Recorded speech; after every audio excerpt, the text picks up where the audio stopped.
खोजी टीवी के मुअज़्ज़िज़ दोस्तों, भारतीय क़यादत तालिबान के आगे झुक गई। मोदी सरकार ने गिरगिट की तरह रंग बदलते हुए तालिबान से राब्ते करना शुरू कर दिए हैं और भारतीय सरकार की जानिब से तालिबान को अपने करीब करने की कोशिशें तेज कर दी गई हैं। लेकिन तालिबान ने भारत के मुंह पर थप्पड़ रसीद करते हुए करारा जवाब दे डाला है। तालिबान क़यादत ने भारत के हवाले से कौन सा अहम बयान जारी किया और क्या तालिबान भारत से दोस्ती करेंगे? आज की ज़ेरे नज़र वीडियो में हम आपको अफगान भारत ताल्लुकात के बारे में आगाही देने की कोशिश करेंगे और बताएंगे कि तालिबान की हुकूमत आने से भारत किस किस्म की मुश्किलात में घिर जाएगा। इसलिए आपसे गुजारिश है कि वीडियो को आखिर तक जरूर देखिएगा। तो आइए चलकर मौजू का आगाज करते हैं। मुअज़्ज़िज़ नाज़रीन ग्रामी, खित्ते में बदलती सियासत ने भारत को भी मजबूर कर दिया है कि वो अफगान तालिबान की क़यादत से हाथ मिलाते हुए दोस्ती को फरोग दे। इसके अलावा मोदी सरकार के पास कोई ऑप्शन नहीं बचा, क्योंकि अब अमेरिका का अफगानिस्तान से निकलना तय हो चुका है, जबकि अमेरिका ने बरमला अपनी शिकस्त तस्लीम करते हुए फौजी इनखिला को तेज कर दिया है। जिसके बाद भारत के वो खुफिया नेटवर्क्स जो अफगानिस्तान में कायम हैं, उनके लिए बड़ी मुश्किलात पैदा हो चुकी हैं। मोदी और उसकी काबीना ने अफगानिस्तान में भारी सरमायाकारी भी कर रखी है और ये सरमायाकारी अब मुकम्मल तौर पर डूबने जा रही है, क्योंकि अफगान तालिबान ने इक़्तिदार संभालने से कबल ही भारत को वार्निंग जारी कर दी है कि वो अफगान सरजमीन को फिलफौर छोड़ दे, वरना उसका हशर भी अमेरिका जैसा ही होगा। जबकि माजी करीब में इक्का दुक्का वाक़यात ऐसे भी रुनुमा हुए जिनमें तालिबान ने भारत के खुफिया ठिकानों को न सिर्फ तबाह किया, बल्कि उन ठिकानों पर अब तालिबान का कब्जा है। ये सूरत हाल भारतीय हुक्मरानों के लिए इंतहाई तशवीशनाक है, क्योंकि मोदी और बीजेपी की शरपसंद क़यादत अफगानिस्तान में कायम राह के अड्डों से ही तखरीबी कार्रवाइयां सरअंजाम देती आई है और अब इनके लिए अफगानिस्तान को छोड़ना नामुमकिन हो चुका है। ताज़ा इत्तलात ये हैं कि भारत ने अफगानिस्तान की आमदा तब्दीलियों के मद्देनजर अफगान तालिबान के मुख्तलिफ ग्रुपों और रहनुमाओं बशमूल मुल्ला बिरादर से राब्ते शुरू कर दिए हैं। स्ट्रैटेजिक अमूर के माहिरीन इसे भारत की अफगान पॉलिसी में एक बड़ी तब्दीली करार दे रहे हैं। तालिबान के हवाले से नई दिल्ली के मौक़िफ़ में ये गैर मामूली तब्दीली इसलिए भी आ रही है क्योंकि खित्ते के मुतअद्दिद ममालिक और अहम आलमी ताकतों ने काबुल पर मुस्तकबिल में तालिबान की मुमकिना हुकूमत के मद्देनजर अपनी अपनी पॉलिसियों में तब्दीली शुरू कर दी है। अफगान तालिबान के मुख्तलिफ ग्रुपों के साथ नई दिल्ली के राब्तों का सिलसिला फिलहाल बड़ी हद तक भारतीय सिक्योरिटी ओहदेदारों और तालिबान के उन ग्रुपों और रहनुमाओं तक महदूद है जिन्हें कौम परस्त तस्वुर किया जाता है या जो ईरान और पाकिस्तान के ज़ेरे असर नहीं। भारतीय ज़राए के मुताबिक राब्तों का ये सिलसिला गुज़श्ता कई माह से जारी है, हालांकि फिलहाल इसकी नोयत तालिबान का जहन टटोलने की है।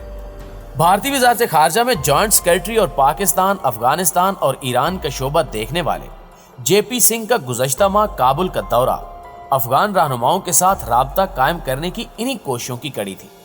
भारतीय वज़ारत ख़ारजा के एक ओहदेदार ने इस हवाले से खबरों की तस्दीक या तरदीद नहीं की।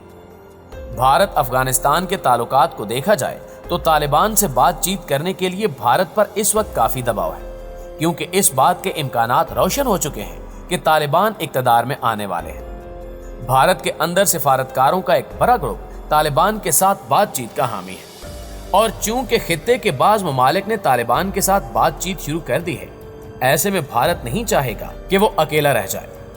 तालिबान के साथ बातचीत का मतलब ये कतई नहीं है कि भारत तालिबान के मौक़िफ़ और नजरियात की हिमायत करेगा।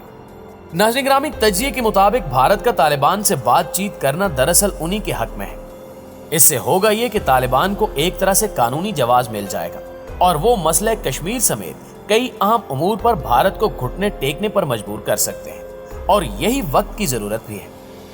भारत जैसा मुल्क अपने मुफादात की खातिर सब कुछ दांव पर लगाने के लिए तैयार हो सकता है, जबकि तालिबान खित्ते की एक बड़ी ताकत बनकर उभर रहे हैं और इक़्तिदार में आने के बाद पूरे अफगानिस्तान में तालिबान का होल्ड होगा। ऐसे में भारत एक ऐसी जमात से कभी पंगा लेने की कोशिश नहीं करेगा जिस जमात ने तने तनहा दुनिया की दो बड़ी ताकतों यानी रूस और अमेरिका को शिकस्त दी हो। जबकि तालिबान के इक़्तिदार में आ जाने से इनका सियासी असर रसूख कई गुना तक बढ़ जाएगा और इसी असर रसूख के बलबूते पर भारत को सिफारतकारी की मदद से कश्मीर और अंदरूने भारत बसने वाले मुसलमानों के मसाइल के हल के लिए रजामंद किया जा सकता है।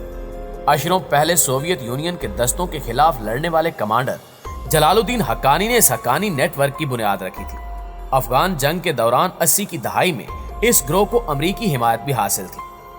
سن 1995 میں اس نیٹ ورک نے افغان طالبان کے ساتھ اتحاد کر لیا تھا۔ 1996 میں طالبان حقانی نیٹ ورک کی مدد سے ہی کابل پر قبضہ کرنے کے قابل ہوئے تھے۔ سن 2012 میں امریکہ نے حقانی نیٹ ورک کو ایک دہشت گرد گروہ قرار دے دیا تھا۔ ملا برادر سے بھارتی عہدیداروں کی ملاقات اس لحاظ سے اہمیت کی حامل ہے کہ انہوں نے فروری سن 2020 میں اس وقت امریکی وزیر خارجہ مائک پومپیو کے ساتھ معاہدے پر دستخط کیے تھے، جس کے بعد افغانستان سے امریکی فورسز کے انخلا کا راستہ ہموار ہوا۔ 1996 سے 2000 کے درمیان جب افغانستان میں طالبان کی حکومت تھی، اس وقت ملا برادر کئی عہدوں پر فائز رہے۔ انہیں فروری 2010 میں پاکستانی خفیہ ایجنسی ISI نے کراچی سے گرفتار کیا تھا، جبکہ 2018 میں انہیں رہا کر دیا گیا اور وہ دوحہ میں طالبان کے دفتر کے سربراہ بن گئے۔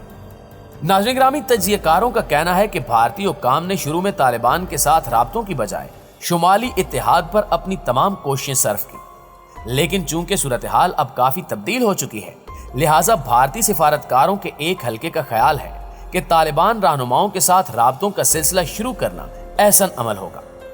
بہرحال ایک حلقے کی رائے ہے کہ بھارت کو اپنی اس کوشش میں حقانی نیٹ ورک یا کوئٹہ شورا کے اراکین کے ساتھ کسی طرح کا رابطہ نہیں رکھنا چاہیے، کیونکہ انہیں پاکستانی فوج کی درپردہ حمایت حاصل ہے۔ دوسری جانب ایک حقیقت یہ بھی ہے کہ طالبان اور پاکستان کے تعلقات اس قدر مضبوط ہیں کہ یہ دونوں ایک دوسرے کو چھوڑ نہیں سکتے۔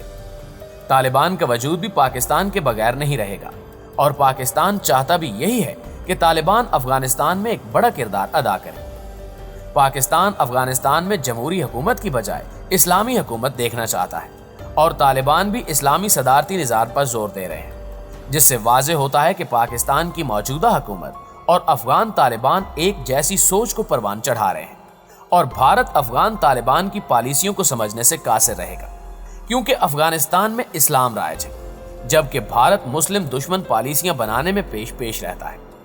اب دیکھنا یہ ہے کہ پاکستان اور طالبان قیادت آنے والے دنوں میں اپنے تعلقات کو کس مقام پر لے جاتے ہیں، اور کیا امریکہ کے ہوتے ہوئے افغانستان کا اقتدار آسانی سے طالبان کو منتقل ہو جائے گا؟